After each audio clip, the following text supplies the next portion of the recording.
ಅಲ್ಲಿ ಪಾರ್ಲಿಮೆಂಟ್ ಸದಸ್ಯರು ಆಯಿತು. ಬಡವರ ಬಗ್ಗೆ ಏನು ಮಾಡಿದಿರಿ? ರೈತರ ಬಗ್ಗೆ ಏನು ಮಾಡಿದಿರಿ? ಸಂವಿಧಾನವನ್ನು ನೀವು ಬದಲಾವಣೆ ಮಾಡಬೇಕಂತ ಯೋಚನೆ ಮಾಡ್ತಾ ಇದ್ದೀರಿ. ಜಗತ್ತಿನಲ್ಲೇ ಅತಿ ಶ್ರೇಷ್ಠವಾದಂಥ ಸಂವಿಧಾನ, ಇದನ್ನು ರಕ್ಷಣೆ ಮಾಡೋಕ್ಕೆ ನಾವೆಲ್ಲ ಕೂಡ ತಯಾರಾಗ್ತೀವಿ. ಇದು ಮಾಡೋಕ್ಕೆ ನಿಮ್ಮ ಕೈಯಲ್ಲಿ ಆಗೋದಿಲ್ಲ. ಅವರಿರೋ ಪಕ್ಷ ಒಳ್ಳೆಯದಲ್ಲ. ವ್ಯಕ್ತಿಗತವಾಗಿ ನಾನು ಮಾತಾಡೋದಿಲ್ಲ, ನಾವೆಲ್ಲ ಒಂದೇ ಸಮುದಾಯದ.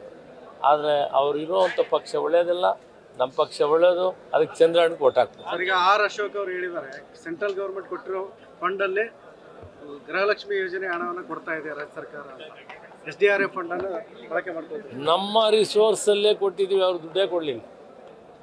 ನಿಮಗೆ ಗೊತ್ತಿದೆ, ಬರ ಪರಿಹಾರಕ್ಕೆ ದುಡ್ಡು ಕೊಡೋದವ್ರು ಬೇರೆ ದುಡ್ಡು ಎಲ್ಲಿ ಕೊಡ್ತಾರೆ ಅವರು? ಆ ಎಲ್ಲ ಹಣ ಕೂಡ ನಮ್ಮ ರಿಸೋರ್ಸಸ್.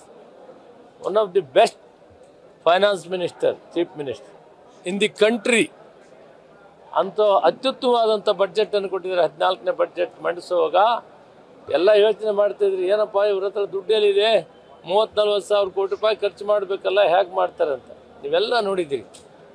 ಈ ವರ್ಷಕ್ಕೆ ಕೊಡೋದಲ್ಲದೆ ಮುಂದಿನ ವರ್ಷ ಅಭಿವೃದ್ಧಿ ಕೂಡ ದುಡ್ಡನ್ನು ಇಡುವಂಥ ವ್ಯವಸ್ಥೆಯನ್ನು ಮಾಡಿದರೆ, ಇದೆಲ್ಲ ಕೂಡ ಕರ್ನಾಟಕದ ರಿಸೋರ್ಸಸ್ಸೇ ಮಾಡ್ಕೊಂಡು ಮಾಡಿರೋದು. ನಾವು ಅವಲಂಬನೆ ಮಾಡಿಲ್ಲ. ಕಾನೂನುಬದ್ಧವಾಗಿ ಕೊಡೋದ್ರಲ್ಲಿ ವಿಫಲವಾಗಿರೋರು ನಮ್ಗೆ ಬೇರೆ ದುಡ್ಡು ಎಲ್ಲಿ ಕೊಡ್ತಾರೆ? ಆದ್ದರಿಂದ ತಮ್ಮೆಲ್ಲರಲ್ಲಿ ಕೂಡ ಕಳಕಳಿಯಿಂದ ಪ್ರಾರ್ಥನೆ, ಕಾಂಗ್ರೆಸ್ ಪಕ್ಷಕ್ಕೆ ಚಂದ್ರಣ್ಣ ಅವರಿಗೆ ಮತವನ್ನು ಕೊಟ್ಟು ಜಯಶೀಲರನ್ನಾಗಿ ಮಾಡಬೇಕು. ಗ್ಯಾರಂಟಿ ಬಂದಾಗೋದಿಲ್ಲ. ಎಲ್ಲ ಕೂಡ 5 ವರ್ಷನೂ ನಡೀತದೆ. ನಾವು ಇನ್ನೂ 5 ವರ್ಷ ಸರ್ಕಾರ ಮಾಡ್ತೀವಿ, ಆಗೂ ನಡೀತದೆ. ಇದು ನಿಲ್ಲೋ ಪ್ರಶ್ನೆನೇ ಇಲ್ಲ.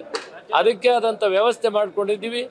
ಹಣದ ವ್ಯವಸ್ಥೆ ಇದೆ, ರಿಸೋರ್ಸಸ್ ಇದೆ. ಹೇಳಿದ್ನಲ್ಲ, ಭಾರತ ದೇಶದಲ್ಲಿ ಮಹಾರಾಷ್ಟ್ರ ಬಿಟ್ಟರೆ ಕರ್ನಾಟಕ ರಿಸೋರ್ಸಸ್ ಜಾಸ್ತಿ ಇರೋದು. ಆದ್ದರಿಂದ ನಾವು ಇದನ್ನೆಲ್ಲವನ್ನು ಕೂಡ ಮುಂದುವರಿಸ್ತೇವೆ. ಈ ಗ್ಯಾರಂಟಿಗಳು ಮೋಸದ ಗ್ಯಾರಂಟಿಗಳು, ಜನರ ಹತ್ರ ಮತ ಕೇಳಕ್ಕೆ ಹೋದ್ರೆ ಕಾಂಗ್ರೆಸ್ನವರು ಹೊಡಿತಾರೆ ಅಂತ ಊಟ ಮಾಡಿದವ್ರು ಯಾರಾದರೂ ಹೊಡಿತಾರೇನಪ್ಪ? ಸಹಾಯ ಮಾಡಿದವ್ರು ಯಾರಾದರೂ ಹೊಡಿತಾರ?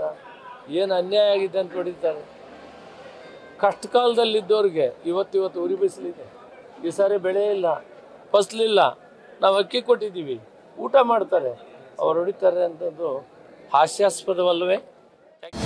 ಅನುಕ್ಷಣದ ಸುದ್ದಿಗಳಿಗಾಗಿ ವಿಸ್ತಾರ ನ್ಯೂಸ್ ಯೂಟ್ಯೂಬ್ ಚಾನೆಲ್ ಸಬ್ಸ್ಕ್ರೈಬ್ ಮಾಡಿ. ಹೊಸ ಸುದ್ದಿಗಳ ನೋಟಿಫಿಕೇಶನ್ಗಾಗಿ ಬೆಲ್ ಐಕಾನ್ ಕ್ಲಿಕ್ ಮಾಡಿ. ಲೇಟೆಸ್ಟ್ ಅಪ್ಡೇಟ್ಸ್ಗಾಗಿ www.vistaranews.com ವೆಬ್ಸೈಟ್ಗೆ ವಿಸಿಟ್ ಮಾಡಿ.